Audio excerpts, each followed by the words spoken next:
1,25. Alléluia. Donc nous voyons par ces paroles que les Juifs s'attendaient à quelqu'un qui vienne baptiser. Ils connaissaient donc la loi. Alléluia. Ils attendaient qu'il y ait quelqu'un qui s'appelle Élie. Alléluia. Le Christ ou un prophète. Alléluia. Mais les Juifs connaissaient le baptême de Jean Baptiste. Alléluia. Ils connaissaient. Ils s'attendent à ça. Jean 3, versets 22, 23, 24, 25. Jean 3, 22, 23, 24, 25. Par cette question, les Juifs prédisaient la venue de quelqu'un qui allait baptiser et que cette fonction serait une activité qui allait le distinguer. Pourquoi baptises-tu si tu n'es pas un tel, si tu n'es pas un tel, si tu n'es pas un tel? Ils s'attendent qu'il y a quelqu'un qui vienne. Que ce soit le Messie, que ce soit le prophète ou Élie. Alléluia. Donc ils savent. Ils connaissent. Alléluia. Malgré que les pharisiens étaient dans la tradition des hommes, parce qu'ils avaient annulé le commandement de Dieu, les pharisiens. Ils se sont donné des synagogues, ils se sont donné le mot de pharisien, alléluia, et ils se sont donné pas mal de mots. Un Sénadrine qui n'existe pas dans l'Ancien Testament, et quand Jésus est venu, ils avaient tout annulé, et Jésus leur a dit, vous avez annulé les commandements de Dieu au sujet de vos traditions. Mais ils étaient à cheval quand même sur la loi de Moïse, malgré qu'ils ne le pratiquaient pas. Alléluia. Ils ne pratiquaient pas la loi de Moïse. Et pourtant, ils regardaient les gens qui marchaient selon cette loi, ils les auraient accusés s'ils n'auraient pas marché selon la loi de Moïse. Alors on peut regarder dans Matthieu 15, versets 1 à 9. Ils étaient assis dans la chair de Moïse, mais ils ne pratiquaient pas. Le Seigneur il disait, écoutez ce qu'ils vous disent, mais ne faites pas ce qu'ils font. Car ils font, mais ne pratiquent pas. Alléluia. Mais aussi ils espionnent pour voir si on marche selon la loi. Alors imaginez que si Jean-Baptiste n'aurait pas fait une chose selon la loi, il l'aurait accusé d'hérétique. Et il connaissait très bien l'Ancien Testament et la loi de Moïse. Ah oui. Matthieu 23, versets 1, 2, 3.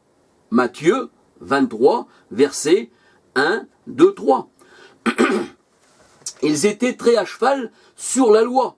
Matthieu 18, 13, les pharisiens. Ils étaient à cheval sur la loi. Matthieu 18, verset 13. Si Jean-Baptiste aurait fait une chose contraire à la loi, il l'aurait accusé d'hérésie, d'être un faux prophète, d'annoncer une chose qui n'était pas bonne. Parce que eux, ils étaient sous la loi. Alléluia. Cet entretien avec Jean-Baptiste et les Juifs nous conduit à des considérations très intéressantes. C'est vrai. Ça nous conduit à des, alléluia, ça nous conduit à des considérations très intéressantes. Parce que quand on considère toutes ces paroles qui est dit entre Juifs et Jean-Baptiste, au sujet du baptême, ça nous conduit vraiment sur des sujets très intéressants, alléluia. Par exemple, si le baptême était connu des hommes de Dieu, si le baptême était connu des hommes de Dieu, de l'Ancien Testament, je veux dire des prophètes, où exactement est-il prédit que le Christ ou Élie ou le prophète allait immerger totalement quelqu'un? Non, il n'est pas dit en parole de Dieu que quand Élie allait venir, le prophète ou le Messie, il allait immerger totalement quelqu'un. Il n'est pas dit, on ne trouve pas ça dans l'Ancien Testament. Non, non. Pas un seul verset de l'Ancien Testament nous parle de cela. Pas un seul. Alléluia. Mais il y a des prophéties explicites où l'Ancien Testament est clairement associé avec la venue du Messie et de l'âge messianique. Alléluia. Par exemple, Ésaïe 52, 13, 14, 15, version Thomson. De même, il purifiera par l'aspersion beaucoup de nations.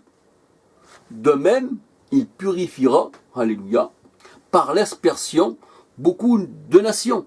Ça, c'est dans la version Thomson. Alléluia. Ésaïe 52, versets 13, 14, 15. Beaucoup de nations, le Seigneur Jésus a dit dans sa parole, faites de tous les disciples des nations. Matthieu 28, 19. Alléluia. Baptisez-les, ces nations. Alléluia. Alors Ézéchiel 36, 25, 26, 27. Je ferai sur vous une aspersion d'eau pure. Alléluia. Que vous savez que si on plonge dans une eau, qu'on met beaucoup d'eau, qu'on plonge dedans, que l'autre ressort et l'autre prend la place, eh bien c'est une eau souillée. Là le Seigneur il nous parle d'une eau pure. L'aspersion répond, eh bien, à la pratique du baptême. Elle ne tombe pas deux fois sur la même personne. Comprenez-vous? Alléluia. Tandis que l'immersion, eh bien, c'est une souillure. Alléluia. L'eau est souillée. Et là, la parole de Dieu nous dit, dans Ézéchiel 36, versets 25, 26, 27, « Je ferai sur vous une aspersion d'eau pure, et vous serez purifiés, et je mettrai en vous un esprit nouveau. » Là, nous voyons que c'est pour le Nouveau Testament que la parole de Dieu nous parle. Alléluia. Ézéchiel avait dit à Moïse qu'il lui suscitera un prophète comme lui. Deutéronome 18, 15, 18. Deutéronome 18, versets 15, 18. Pardon. Ce prophète, bien sûr, c'est Jésus-Christ. Alléluia. Dieu avait dit à Moïse, je te susciterai un prophète comme toi. Mais ce prophète-là, bien sûr, c'est Jésus-Christ. Acte 7, verset 37. Acte 7, verset 37. Jean 5, verset 46-47. Jean 5, verset 46-47. Jean 1, verset 19 à 25. Jean 1, verset 19 à 25. Et acte 3, verset 13, 20, 22. Alléluia. Donc nous voyons, eh bien, que Dieu avait dit à Moïse, je te susciterai un prophète comme toi. C'est-à-dire, ce que tu as fait, lui aussi il le fera, mais d'une autre manière. Alléluia. Mais nous voyons que Moïse n'est pas, eh bien, n'est pas, comment, impliqué dans des immersions, mais on peut voir plus loin dans la parole de Dieu que Moïse a souvent été impliqué, eh bien, dans des aspersions. Alléluia. Alors la parole de Dieu nous dit, Jésus baptisé, Jean 3, 22, Jean 4, verset 1, 2, sous la loi de Moïse. Alléluia. Si Jean-Baptiste baptisé sous la loi de Moïse, Luc c'est 16, puisqu'il était une figure de la loi, et même que Paul a été baptisé sous la loi de Moïse, il est évident que Jésus aussi baptisé, eh bien, sous la loi de Moïse. Alléluia. Et il y a un parallèle entre Moïse et Jésus, puisqu'il nous est dit que Dieu suscitera un prophète comme Moïse. Donc il y a un parallèle, comme je dis. Alléluia. Et c'est pour cela que les Juifs, dans Jean 1, 25, demandent à Jean-Baptiste pourquoi il baptise s'il n'est pas le Christ, ni Élie. Alléluia. Et nous savons qu'Élie, eh bien, devait venir. Malachie 4, 5. Et que Jésus a dit à ses disciples, parce que ses disciples demandaient à Jésus, pourquoi les Juifs disent-ils que Élie devait venir avant le jour de l'Éternel? Et Jésus disait, eh bien je vous dis qu'il est déjà venu, mais qu'ils l'ont pas reconnu. Il est déjà venu, Élie, mais ils l'ont pas reconnu. Et la parole de Dieu nous dit, et il parlait de Jean-Baptiste. Les disciples comprirent qu'il leur parlait de Jean-Baptiste. Matthieu 17, versets 10 à 11, 12, 13. Matthieu 17, versets 10, 11, 12, 13. Jean-Baptiste était aussi le prophète qui devait venir, alléluia, annoncer la voix de l'Éternel, alléluia. Et Jean-Baptiste aussi a baptisé, amen. Matthieu 11, verset 13-14. Matthieu 11, verset 13-14. Avant Jésus-Christ. Alléluia. Ça veut dire que Jean-Baptiste, il a préparé la voie de l'Éternel son Dieu. Alléluia. Je vous enverrai Élie le prophète avant la venue de l'Éternel. Et la parole de Dieu, lui, dans l'Ancien Testament, eh bien, l'Éternel entrera dans son saint temple et il viendra. Et Jésus disait, eh bien, détruisez ce temple. Et la parole de Dieu nous dit que Dieu était en Christ. Alléluia. Donc, il a préparé le chemin de l'Éternel. Jean-Baptiste. Alléluia. Alors, je vous disais qu'entre Moïse et Christ, il y avait un parallèle. Alors, tous les deux, Moïse et Christ, eh bien, voici ce qu'ils ont fait. Ils ont tous deux été protégés dans leur enfance. Dans leur enfance, ils ont tous les deux été protégés par Dieu. Alléluia. Alors, en voyant dans Exode 1, versets 1 à 22. Exode, verset 1 à 22. Moïse a été protégé. Exode 2, versets 1 à 10. Alléluia. Exode 2, versets 1 à 10. Et dans le Nouveau Testament, nous voyons Jésus, alléluia, Matthieu 2, versets 13 à 23. Matthieu 2, versets 13 à 23. Jésus aussi, eh bien, il a été protégé dans son enfance, tout comme Moïse a été protégé, qu'il a été sorti de l'eau. Alléluia. Tous deux ont lutté contre les forces du mal, Moïse et Jésus-Christ ont tous deux lutté contre les forces du mal. Alléluia. Acte 7, 11, Matthieu 4, verset 1. Pardon, Exode 7, 11, Exode 7, 11, Matthieu 4, verset 1. Alléluia. Moïse et Élie ont tous deux lutté contre les forces du mal. Tous deux ont jeûné 40 jours. Moïse et Jésus-Christ ont tous deux jeûné 40 jours. Exode 34, 28, Exode 34, 28 et Matthieu 4, verset 2. Matthieu 4, verset 2. Alléluia. Alors aussi, ils ont contrôlé la mer. Alléluia. Ils ont contrôlé la mer. Mais Moïse, il l'a fait de la part de l'Éternel. Tandis que Jésus, il faisait de sa part à lui. Alléluia. Puisque Jésus est Emmanuel, Dieu avec nous. Mais ils ont tous deux contrôlé la mer. Alors on peut voir, que Moïse, alléluia, de la part de l'Éternel, il a contrôlé la mer. Exode 14, 21. Exode 14, 21. Et Matthieu 8, versets 23 à 27. Matthieu 8, versets 23 à 27. Alléluia. Jésus aussi a contrôlé la mer. Alléluia. Donc il y a un parallèle entre Moïse et Jésus-Christ. Je t'enverrai un prophète comme toi. Alléluia. Alléluia. Alors tous deux ont nourri une multitude de personnes. Tous deux, aussi bien Jésus-Christ, notre Sauveur, que Moïse. Ils ont nourri une multitude de personnes. Exode 16, verset 15. Exode 16, verset 15. Et Matthieu 14, verset 18 à 21. Matthieu 14, verset 18 à 21. Ils ont nourri une multitude de personnes. Alléluia. Alors tous deux aussi ont présenté un visage rayonnant. Et même que Moïse mettait un voile sur son visage. Pour pas que les gens le prennent pour un dieu. Alléluia. Parce que son visage rayonnait. Alléluia. Alors ils ont tous deux présenté un visage rayonnant. On voit que Jésus a aussi présenté un visage rayonnant. Alléluia. Amen. Exode 34, verset 35. Exode 34, verset 35. Et Matthieu 17, verset 2. Matthieu 17, verset 2. Alléluia. Alors tous deux aussi ont supporté les murmures. Moïse, de la part du peuple hébreu, il a supporté les murmures. Et Jésus aussi, il a supporté les murmures de tous. Aussi bien envers sa famille, aussi bien des fois même envers ses disciples, et envers le monde. Alléluia. Exode 15, 24. Exode 15, 24.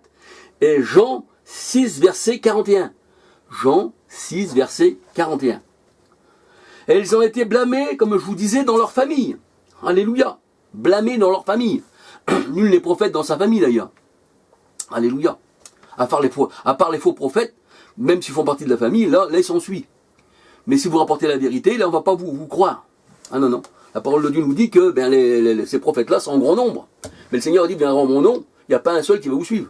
Parce que la petite porte de la bénédiction qui mène à la vie éternelle, il y en a peu qui la trouvent. Matthieu 7, 13 à 14. Il y en a peu qui la trouvent. Alléluia. Alors ils ont été blâmés tous deux dans leur famille. Moïse et Jésus-Christ. Nombre 12, versets 1, 2. Nombre 12, versets 1 et 2. Alléluia. Jean 7, verset 5. Jean 7, verset 5. Et ils ont intercédé aussi, tous deux, Moïse aussi bien que Jésus-Christ, alléluia, dans la prière. Pour le peuple, ils ont intercédé. Alléluia. Exode 32, verset 32. Exode 32, verset 32. Jean 17, 9. Jean verset 17, chapitre 17, verset 9, pardon. Jean 17, verset 9. Et ils ont tous deux parlé de la part de Dieu. Alléluia. Moïse parlait de la part de l'Éternel. Ainsi parle l'Éternel. Et la parole de Dieu nous dit que Jésus aussi, il parlait de la part de l'Éternel. Alléluia. Je ne parle pas de moi-même en tant qu'homme, dit le Seigneur. Mais le Père qui est en moi, c'est lui qui parle. Parce que le corps, c'était le temple, c'était l'homme. Alléluia. Alors on peut voir ceci dans Deutéronome 18, 18. Deutéronome chapitre 18, verset 18. Et Hébreux 1, verset 2. Alléluia. Ils ont institué des cérémonies commémoratives. Moïse et Jésus-Christ, Moïse et le Seigneur Jésus-Christ, ont institué des cérémonies commémoratives. Exode 12, versets 1 à 51. Exode 12, verset 1 à 51. Luc 22, verset 19. Luc 22, verset 19. Alléluia. Tous deux ont eu 70 assistants. Alléluia. C'est vrai que le Seigneur Jésus, il avait aussi 12 apôtres avec lui, mais il avait aussi 70 assistants. Alléluia. Nombre 11, verset 16, 17. Nombre 11, verset 16, 17. Luc 10, verset 1. Luc 10, verset 1. Et ils sont apparus après leur mort, tous les deux aussi. Alléluia. Jésus a apparu à ses disciples après sa mort. Et Moïse, après sa mort, eh bien, il est apparu à qui? Eh bien, au Seigneur Jésus-Christ. Alléluia. Sur la montagne sainte. Alléluia. Amen. Matthieu 17, verset 3. Matthieu 17, verset 3. 1 Corinthiens 15, verset 5 à 8. 1 Corinthiens 15, verset 5 à 8. Alléluia. Et ils ont tous deux, présenté le son de l'alliance. Moïse et Jésus-Christ ont tous deux présenté le son de l'alliance. Hébreux 9, verset 19 à 22.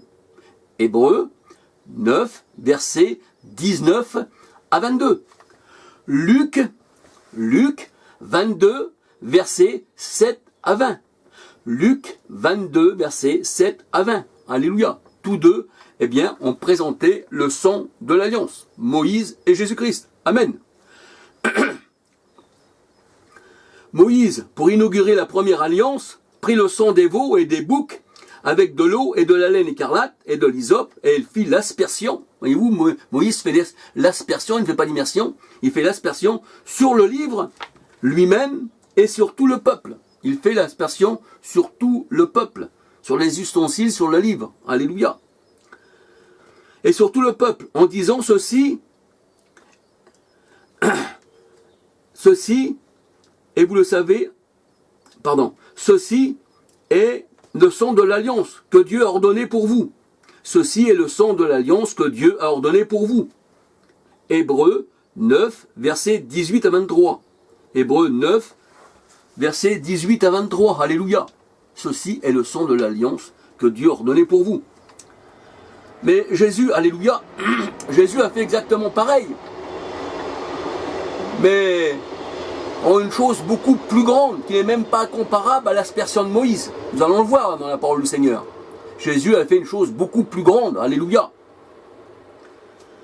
Alors pourquoi Jésus a fait une nouvelle alliance avec son sang? C'est parce que Jésus n'est pas venu avec un sang de la lignée d'Adam. Jésus n'est pas venu avec le sang de la lignée d'Adam. Son sang qui était là, dans son corps à Jésus, c'était un sang à part. Il ne lui venait pas d'Adam. Alléluia. Il n'est pas venu avec le sang de sa mère non plus. Et sa mère disait, je me réjouis en Dieu mon sauveur. Marie disait, je me réjouis en Dieu mon sauveur. Marie elle-même, elle n'est pas l'Immaculée Conception, qu'on veut nous faire croire les catholicistes, non. Elle n'est pas l'Immaculée Conception. Elle dit, je me réjouis en Dieu mon sauveur. Donc elle a besoin d'un Dieu sauveur aussi, elle. Elle ne peut pas en sauver un autre non plus. Parce que tous les hommes ont péché, la parole de Dieu nous dit. Alors elle se réjouit en Dieu son sauveur. Luc 1, verset 46-47. Luc 1, verset 46-47. Elle avait besoin de Dieu, de son sauveur. Elle n'est pas née immaculée comme conception. Et non. Et pour son accouchement, elle, Marie, elle a donné au sacrifice 2 tourterelles pour son impureté. Voyez-vous, en elle, il y avait de l'impureté. Son sang. Voyez-vous, il y avait quand même un sang qui était là, qui coulait. Pour son impureté. Selon la loi du Seigneur. Luc 2, 21 à 24. Luc 2, 21 à 24. Alléluia. Et voici la loi. Lévitique 12, versets 3 à 8. Voici la loi. Lévitique 12, versets 3 à 8. Alors je vous poserai une question. Si le sang de Jésus lui venait de sa mère, cela voudrait dire que Jésus aurait le sang de sa mère dans ses veines. Cela voudrait dire que Jésus avait le sang de sa mère dans ses veines. Mais ce n'est pas le cas, car la chair et le sang de l'humanité pécheresse n'héritent pas du royaume de Dieu. La chair et le sang n'héritent pas du royaume des cieux, que nous dit la parole de Dieu. Alléluia. La chair et le sang n'héritent pas du royaume de Dieu. 1 Corinthiens 15, verset 50. 1 Corinthiens 15, verset 50. Et le sang de Jésus, lui, bien sûr, nous purifie de tout péché. 1 Jean 1, verset 7. Le sang de Jésus nous purifie de tout péché. 1 Jean 1, verset 7. Et la parole de Dieu nous dit que tous les hommes sans exception, sont tous issus d'un seul sang. De Adam jusqu'à notre humanité, eh bien, tous les hommes sont issus d'un seul sang. Sauf Jésus-Christ. Parce que la parole de Dieu nous dit que Jésus, eh bien, il a un sang précieux. Amen. Et il peut nous laver. Mais si le sang de Jésus lui venait de Marie, comme Marie c'est une pécheresse aussi, eh bien, ça aurait été le sang de sa mère et ça n'aurait pas pu nous laver à nous. Alléluia. Alors c'est vrai que tous les hommes sont issus d'un seul sang. Acte 17, 26. Acte 17, 26. Alléluia. Jésus, la parole de Dieu nous dit, Jésus, malgré qu'il avait une mère, malgré qu'il est né d'une femme née sous la loi, eh bien la parole de Dieu nous dit, Jésus est sans père, sans mère, sans généalogie. Sans généalogie. Sans père, sans mère. Alléluia. Sans généalogie. Hébreux 7, verset 3. Hébreux 7, verset 3. Même Jésus n'est pas le fils de David. On l'appelle fils de David, oui, mais on va voir pourquoi. Mais en réalité, il n'est même pas le fils de David. Alléluia. Il n'est pas le fils de David comme on le croyait. Ah non. Regardez la généalogie de Jésus-Christ. Il est dit